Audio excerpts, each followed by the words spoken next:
Welcome back to eSIM Studios. My name is Taylor Bell. Let's run this intro real quick. Yeah. Woo. I just need my Yeah. space right now. Fresh off the G5 jet, I'm on my way to a brand new kit. All right. So let's say holiday season is coming up. Let's say you get some extra holiday cash or the special someone in your life, whether girlfriend, wife, daughter, even a parent, a grandparent by chance. And you're thinking about, their phone is getting old. Maybe it's not getting updated anymore. And you think, well, look, a phone would be great. It'd be great to get them either a new phone or a new used phone. Now, typically, unless you're going to go grab a deal at Samsung.com with some fantastic trade-in offers or trade-in deals right now. Let's say you want to go another route. Let's say you want to get a new used phone, right? Or the phone you want to get is not on sale, or it's just still not cheap enough for you, and you possibly found you've been looking around a little bit, and you maybe found a couple phones that looked really, really good as far as the price, and you're thinking about buying them. Well, I have a guide. Well, no, not necessarily a guide. I have some steps, I guess, and a guide for you to protect yourself and your purchase and your money, so you don't get scammed. Scamming's at an all-time high, and I have some tips for you. This is a tech channel, and we deal with phones a lot over here. So I have some steps that you can take to ensure the device you're buying is not only legit, it is clean and clear, it is off the blacklist, and it is not financed. And I'll take you through some steps that I do personally.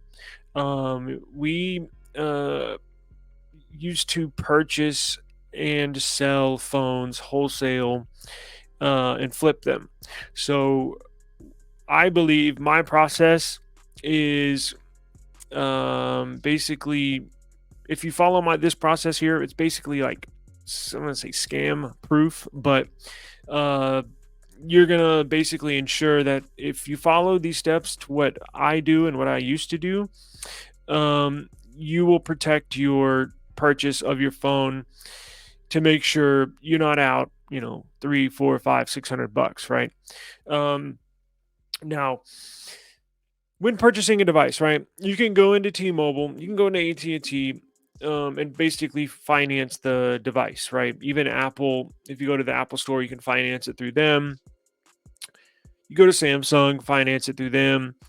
Any manufacturer, any carrier typically has a financing deal. Now, when you buy used, you basically don't know other than what the seller is telling you. Now, whether the seller is you can only go off the information to what they give you. Now, that's not enough. You always have to do your homework on what you're buying, because not only can somebody go into AT&T and purchase a phone on a financing plan, a lot of the times I've heard one of the scammers are always doing different stuff, right? So one of the things they're doing now is they're going into a store, an AT&T store, or online with somebody else's stolen identity. They'll purchase a iPhone 15 Pro Max, just using it as an example, and they'll finance it on somebody else's under somebody else's identity. And then they'll get that device, whether through the mail or in store, and then they'll immediately take that device and they'll post it online for sale. So they're purchasing it under somebody else's identity, so that identity gets hit with the charge of not paying, and they sell that device online and pocket all of the money. So there's no risk involved with that person, because they're getting the money from the sale, and the stolen identity is taking the hit on basically not paying off the device.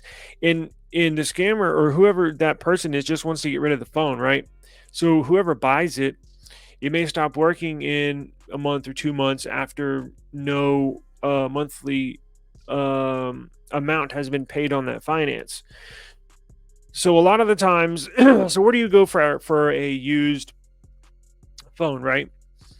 There is, now we have some wholesale places, but this is not that video. This is for the average person going to OfferUp, going to Mercari, going to Facebook Marketplace, which I hate.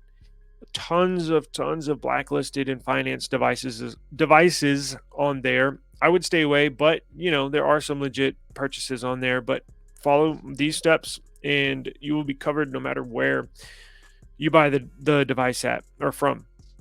So there's OfferUp, Mercari, Facebook Marketplace, and then there's also places like Gazelle, right? And then there's also Swappa. Swappa's really good. They, I think, guarantee or ensure that the device is not blacklisted.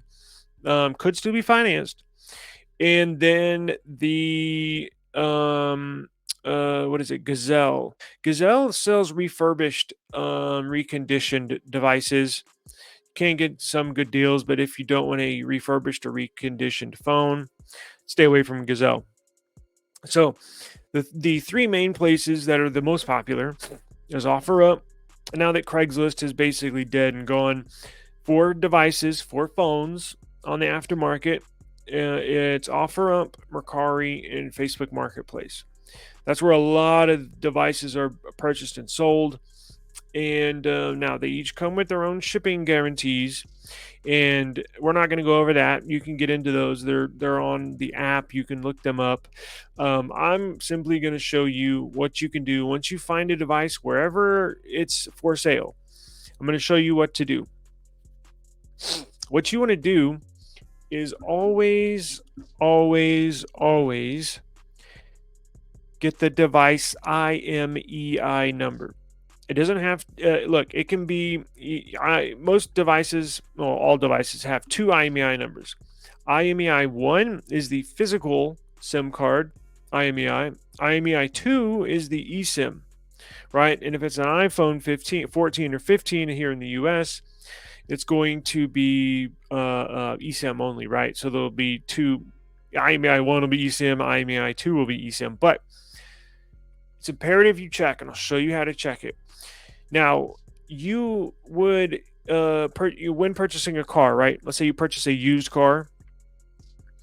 You would never purchase a used car without checking the VIN number first, correct? For those of you out there that have purchased a used car, that's just unheard of. You would never buy a used car without checking the vehicle identification number. With that VIN number, you can check the history of the device, right? Whether, whatever, you know what I'm saying. Like on the, what's it, Carfax, you can get the entire history. You can check all sorts of what it's gone through, whatever. That's the equivalent to the IMEI number, either IMEI 1 or IMEI 2. It doesn't matter which one you check, because both are tied together. Both will give you the same information. But never ever buy a phone without checking the IMEI number. And it is a little eyebrow raising if you go on OfferUp and you purchase and you communicate with the seller and say, hey, can you please, I'm very interested in the device. However, can you pass on the IMEI number so I can check for myself if it is clean and clear, and if I can use it with my carrier? Because some carriers, like Metro, you can't even use a phone on their network unless you forward them that IMEI first. They manually input it into their system, and then you can use that device on Metro. There's little things here and there that you need to look out for, and we're about to get into it. Always get the IMEI, and I'll show you what to do with that, right? So let's see. Let's go to. So let's say I pulled up an example here, right? So here's OfferUp. We're on OfferUp, right? Let's just say your phone looking. We'll get into IMEI in a second, but let's say you are just looking at prices, right? Because that's more towards like when you get ready to buy a device, where you narrow it down to one or two devices. Let's say you go on OfferUp. You can see this Samsung Galaxy S23 Ultra right here for $1,000, right? Brand new, it's what, 1,200. Always got to look. This one says reconditioned, which means it is refurbished, and they're asking for $1,000. Now, me being an experienced phone buyer and seller knows that price is too high. But for you, the average person that doesn't do this regularly, this is what you're going to want to do. When you see a device, before you even get the IMEI, ask for the IMEI number.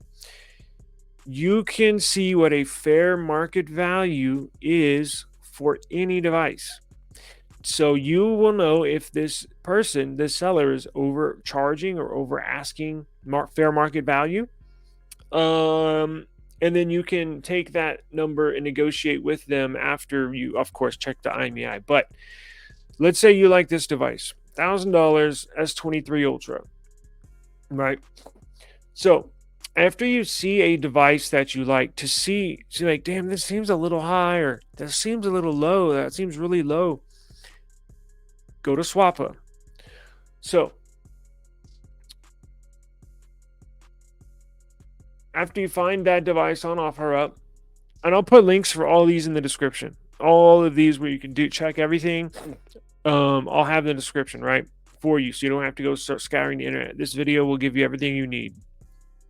Sorry, my microphone keeps on falling. Okay, so S23 Ultra right here. Now it said it was a T-Mobile, or no? T-Mobile, yeah, right here. Samsung Galaxy S23 for T-Mobile. Now, a lot of the times, sellers, like I said, mentioned at the beginning, a lot of the times, sellers, please remember, majority, and I'm talking large majority in the United States, of new phone purchases are from a carrier and are financed. Please remember, and I'll show you how to check that. I told you this is going to be the ultimate buyer's guide, right? And I'll show you how to tell if it's financed. I'll show you how to tell if it's blacklisted. I'll show you how to check to make sure it's unlocked for any carrier, right? But just for fair market value prices right now, it does say it is for T-Mobile. So we take that, we go over to Swappa, simply just type in S23 Ultra in the search bar, and this pops up. So he said it was T-Mobile. Now you have to remember, it said reconditioned or refurbished, which Swappa doesn't do. So you just have to maybe take this price on here and then knock like $50 to $100 off of it and say, look, oh, hang on, let's find the price of this. So here's a S23 Ultra for T-Mobile. Price is starting at $752. So his asking price of $1,000 is too high. And let's see, it was, and you can even get really specific, because look, this one was a green color, 256 gig. So you can T-Mobile green 256 condition, we'll leave it open. Okay, so that phone on OfferUp that he was asking $1,000 for, remember, it was said certified or reconditioned or whatever, refurbished. So there's no device. Now, Swappa is not an industry standard for fair market value, but for the aftermarket, that's what I used to see what fair market value is. Because on OfferUp, on Mercari, on Facebook Marketplace, is not a good assertion for the feel of what's the fair market value for a device, right? As far as the device, the storage, the color, what condition it is. Swappa, again, is not the industry standard, but it's what I used to see what fair market value is. And as you can tell, there's not a device on here that's $1,000. So the highest device is 900. The lowest price is 769. Let's go to recent sales. So you can go over here and you can tell what the average sale price was. Now that's really freaking cheap, $597. I wouldn't look at that, but you can see what the I would go by here and you can take the average, right? So the average is basically right in the middle, and it tells you right here. So the average is anywhere from, it would be in between. Let's see, if you add up, here's what you do. Add up 768. So you take your calculator, 768 plus 940, and then divide it by 2. So the average price for this phone is $854. So that $1,000, and you can apply this type of math to any device, right? Because you can find go on Swappa, they have all devices. See what the sellers are asking. You can look at the previous selling price and kind of get an idea from there, and negotiate with the seller that way. Say, hey, look, I got on Swappa, and you're way over fair market value. Like for this phone, minus, remember, it said certified. I'm just using this as an example. I would knock $100 off for the top of that phone for being refurbished. But let's just pretend it's not refurbished. Let's pretend this is a regular used phone for sale. So you can, average price is $854. So negotiating wise, you could say, hey, I'll give you $800 for it, right? Because if average price is $854, you got to know if they're a lot of people selling stuff online are not, the IQ is not that high, and they're not experienced in negotiations or buying and selling. Could be a person that has no idea about phones, right? And they're just asking way over market value, which is probably what the seller of this S23 Ultra is. And you could even show them, be like, look, go to Swappa, type, fair market. I'll give you $800 for it.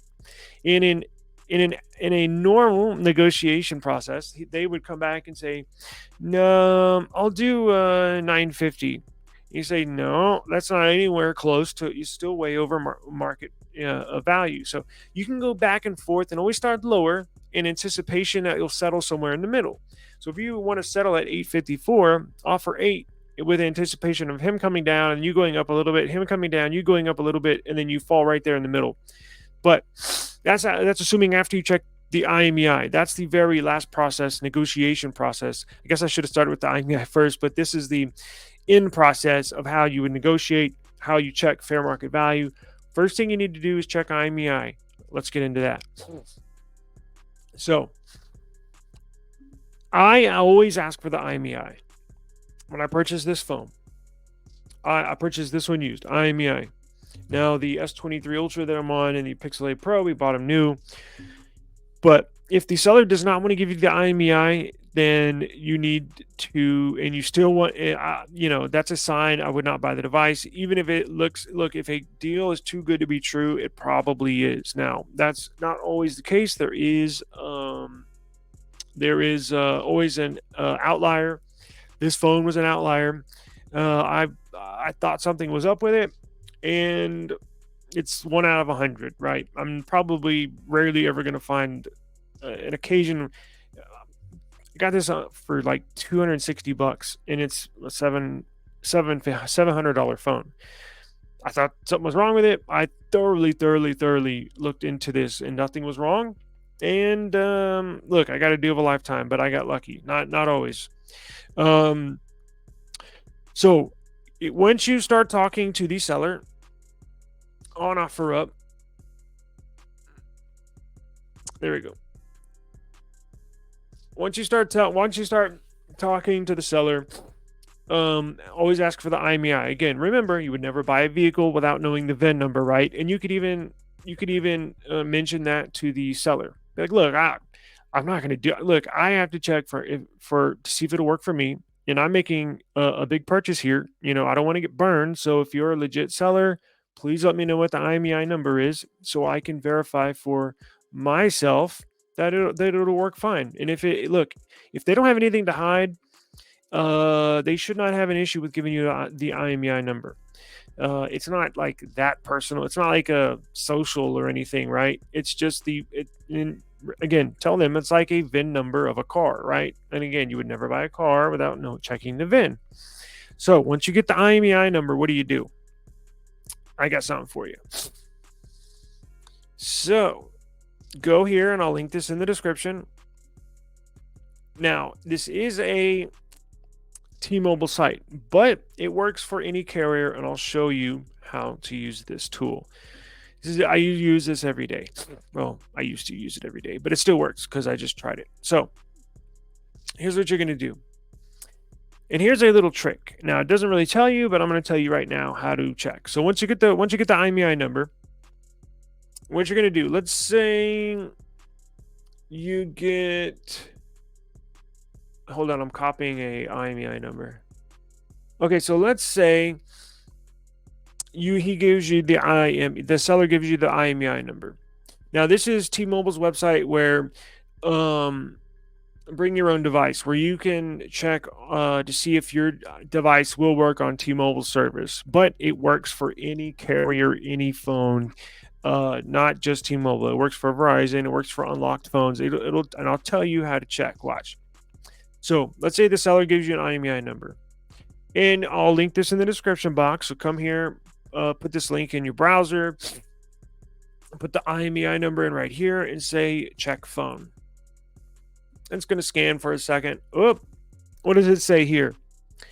Apple iPhone 14 Pro Max. This device is currently blocked on our network. Not just on not just on their network, on all networks. If you see a red dot, that means stay away from that phone.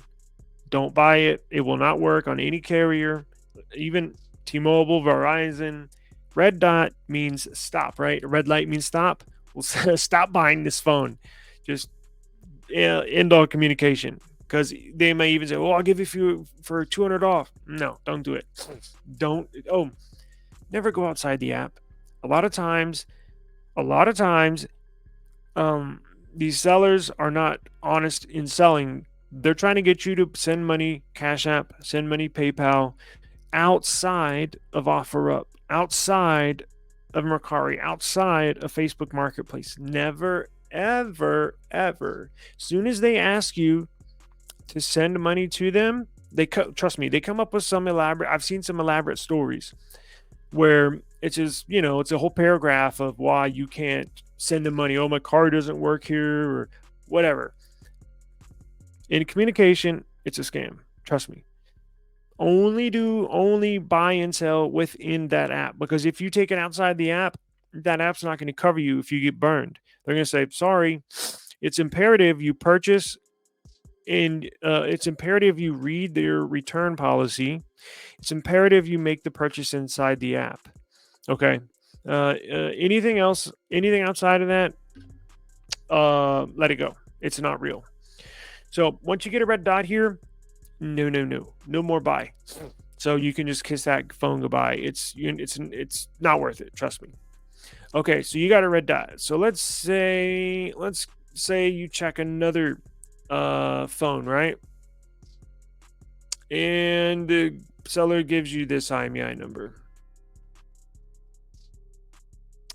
Where am I? Okay, so you got a new seller, you got a new phone you might purchase. They give you the IMEI, you enter it in here, and you hit check phone. Oh, what is this? Apple iPhone 12 Pro Max. We got a yellow circle, a yellow dot. What is this? We can't confirm this device is unblocked. A yellow circle, a yellow dot, right, at a stoplight means caution. Means, hey, something's up. Right? It may or may not work. Well, here's what that means. It means the device is financed, whether through T-Mobile or through at&t or Verizon, whoever the original carrier is. It is still in a current contract. It is still not paid off. I would stay away from that as well. And you can go meet up with a seller if they're local. It'll work. You put your SIM card in it, it works, but it's still yellow. Yeah, well, that means it's still financed. That means the owner, the person that's selling it, technically, legally, does not own that phone. Verizon does, or wherever they originally purchased it from, and wherever the contract is still current and or financed, that's who legally and technically owns the phone. I would not purchase a phone that you get a yellow dot. You can, but you run the risk of, let's say you purchase it, you give him the money, he gives you the phone, you go on your way, put your SIM card in it, and it still works, and you continue to use it, right? Well, let's say you go on a road trip for Thanksgiving this week, you purchased the phone 2 months ago, and let's say you go on a road trip from San Antonio, Texas to Dallas, Texas. And let's say on the road trip, let's say you like just outside of Waco, like halfway, right? In between Austin and Waco, where it's kind of some country. So you're driving on I-35 going north and you're listening to music, a podcast, and all of a sudden your music cuts out. And you look at your phone, you're like, what the hell? And it shows like no data. You're like, what the hell? You think, oh, it's probably because I'm in the middle of nowhere. Well, it continues to be no data until you get to Dallas. Here's what happens, and this is what regularly happens. The customer is still paying on that device, even though he sold you the phone. And then let's say he falls on hard times, he lost his job, and just can't pay that bill anymore. It's too high, right? So he stops paying the bill. Well, Verizon or wherever he originally got that phone will cut service to that phone, and that phone cannot. And that means you're shit out of luck who bought the phone, because that phone cannot be, you can't even activate service back onto it until the original owner gets caught up on that bill, on that finance bill for that specific phone. And good luck finding it, because even if you call Verizon and say, hey, this is what happened, phone caught out, they're not going to let you pay. They're not going to let you continue that bill. They're not going to let you pay on that finance plan just to get that phone activated to where you can get data again. They don't do that. They do not do that. You're shit out of luck. The original owner is responsible for that bill, for that plan. Unless they pay, it's not going to work. That's why I stay away from these. So, look, you're running a risk. Sometimes they work, sometimes they don't. Sometimes the person just needs cash and sells that phone, and it's, they may have 3 or 4 lines, and that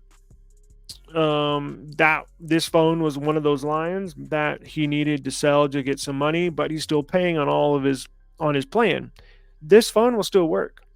So you run the risk. It's a very risk, right? It's very risky. Yellow's caution.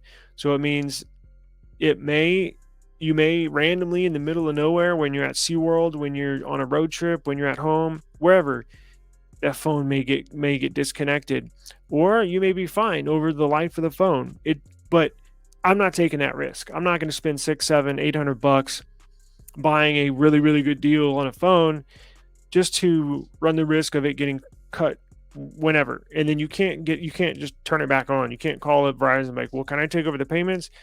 No, it doesn't work. So if it's yellow, my advice, stay away, especially if you're buying a phone for somebody else. If you're buying, you don't want to run the risk of embarrassment from whoever you give the phone to, or even yourself. It's a hassle.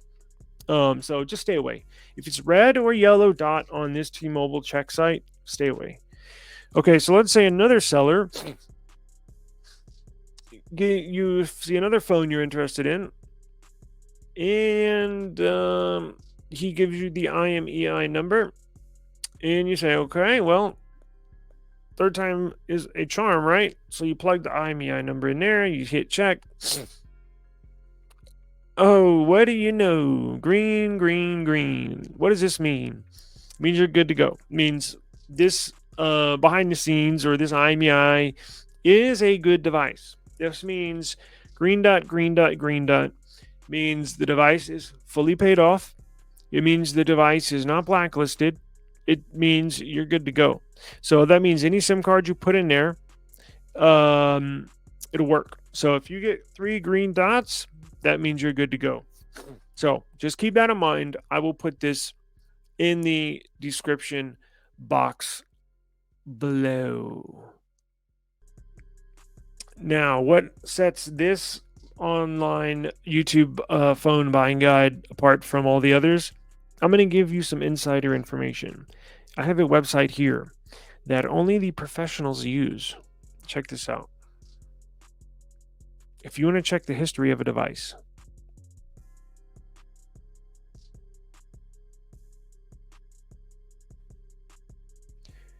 I'm going to put the link in the description. It's free to make an account. Directcodes.org. Directcodes.org. This is a secret. This is an insider secret you're only going to hear on eSIM Studios. You want to see what types of information you can get on with an IMEI number? Watch this. Go to place order. You got to fill your account. But it's legit. Trust me. Go to device services. Check. And this one right here. Apple iPhone check. If you're buying an iPhone, they have Samsung, they have OnePlus, they have Pixel, everything. Submit your IMEI, place order. Check this out.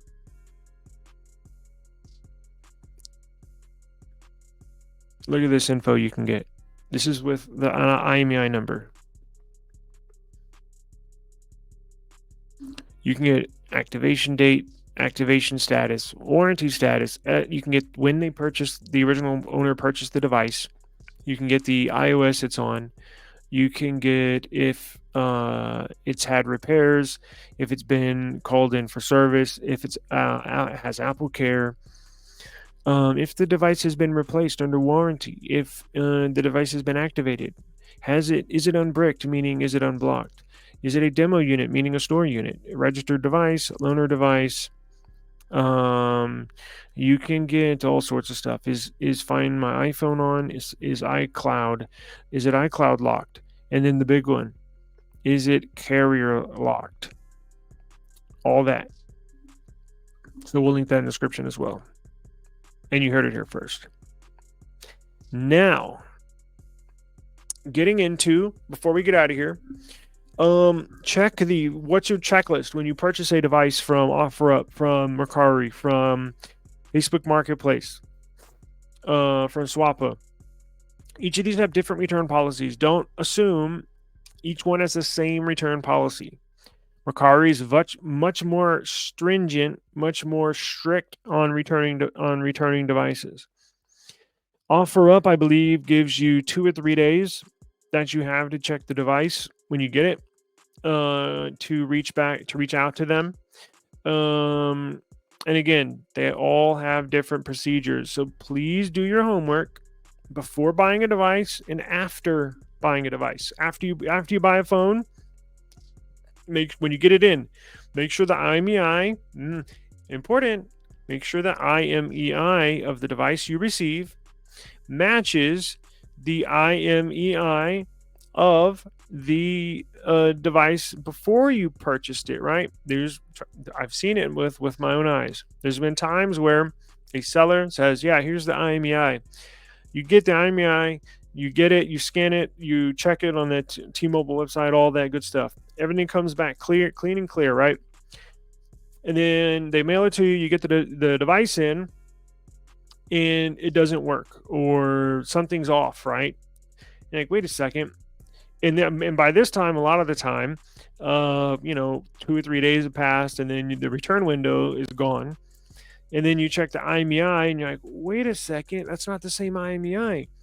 A lot of these people will send you IMEIs to the same model of phone. Like when you scan it, like let's say you're buying an iPhone 14 Pro, and the IMEI that he gives you says, you say, well, can I have the IMEI to check? And he says, sure. And he sends you an IMEI, you check it, and it says iPhone 14 Pro, and it matches the one, that you're buying.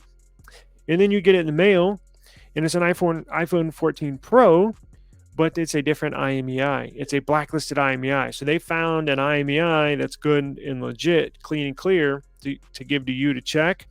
And then they send you a device that's not that same IMEI. And if you don't catch it within 2 or 3 days and your return window is passed, you're shit out of luck. So always check before and when you get it in. Put your SIM card in. Get away from Wi-Fi. Check the data. Um, just do your normal checking. Right? There's not some professional checklist you have to go down. Just use common sense. Make sure your data works.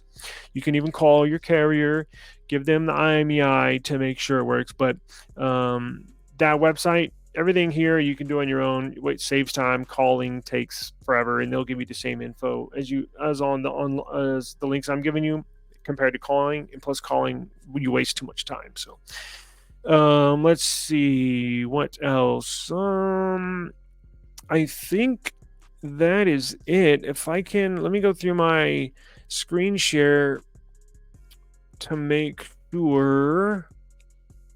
On Facebook Marketplace, there's a ton of blacklisted devices and iCloud locked devices.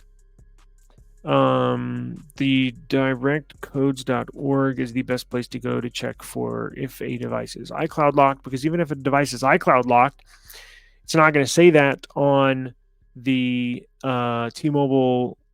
It's not going to say that on the T-Mobile check site. It's not going to say that on the T-Mobile check site. That's just checking if it's blacklisted and if it's financed. But what if it's iCloud locked? That's where the other link comes in. So we'll link everything there for you. If you have any questions, if I missed anything, I don't think I did. For the average person, that's for the that's for the not a that's for the average person buying and selling.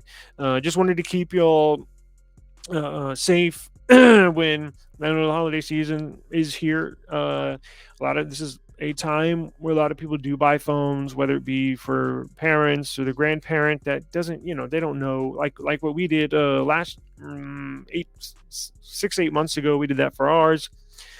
They don't know what to buy, so we got them Pixel 7As, badass phone, right, for really cheap. So, and it's good. They don't need all this cool tech stuff. They just need a phone that works, that'll be updated for the next 4 to 5 years.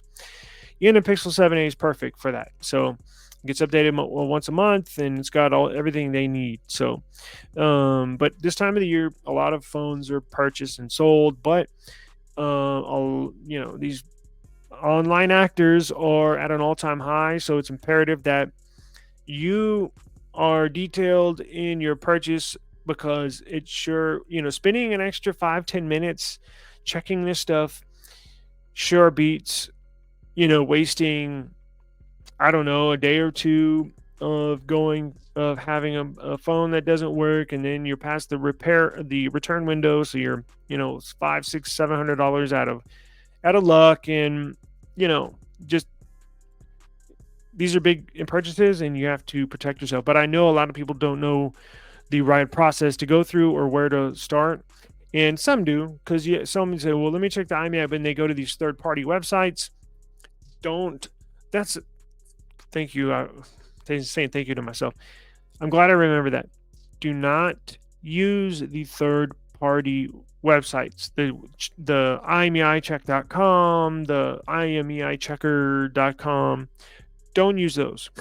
They use data that is up to 6 to 8 weeks old.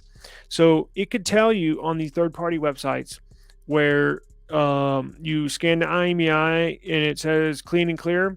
Okay, so it says clean and clear. So you purchase the phone, you get it in, and it's blacklisted. Well, why is that? The IMEI checker said it was clean and clear. That's because their data, their information that they get from the carriers servers and are 6 to 8 weeks old. The IMEI third-party websites only refresh their data like once a month, once every 6 weeks, sometimes once every 2 months. So that means it's not up to the second data. So it's not giving you the proper, correct, up to the second data. T-Mobile's website is a carrier. However, it also checks the other carriers because they're tied in. T-Mobile needs to know if you're going to trade in a device, they don't want to get screwed over either, right? When you trade in a device or something. So their website that I linked there, the T-Mobile IMEI checker, that is tied in to the other carriers' servers and data, and it's up to the second. So whatever you see on that T-Mobile check website is the real deal Holyfield up to the second data. Again, I'm going to repeat it. I've seen people burned. Don't use the third-party website, IMEI checker websites. Trust me. Again, trust me. They're crap. So if you follow the steps and the procedures and the links that you get in this video, you should have a smooth, clean and clear buying process, and hopefully will save you some money by not overpaying for a phone. Use Swappa as a fair market value check, right? So you can see and get the average like I showed you, and then you can negotiate from there after you get the IMEI and you check it. And always verify after you purchase a device that it is the same IMEI that you were given before you purchased it when you were checking. I've heard numerous times, I'm not going to get into it again, but I've heard numerous times where the IMEI from a phone that somebody checked and was clean and clear, they get that device they think they're purchasing, and it's actually a different device with a different IMEI. But a lot of people don't check. So please check. So after reviewing this video, we will get you a nice clean buying process, hopefully save you some money, and follow these steps and these links in the description box, and you will not get burned. So that is my list for the ultimate online guide for buying phones if you follow my tips. So I do appreciate the time, eSIM Studios. Look, if you have any questions whatsoever, hit me up in the comments. I check those every day. So if you had any questions, let me know, and I'd be more than happy to answer any questions you got. Right? If you whatever, just hit me up in the comments, and I'll get back to you. So I've been meaning to put this video out because the holidays are coming around, and I was trying to think, what am I going to record today? And I was like, you know what? Boom, perfect time. So appreciate it. Thank you very much, and we will see you on the next one. Peace out.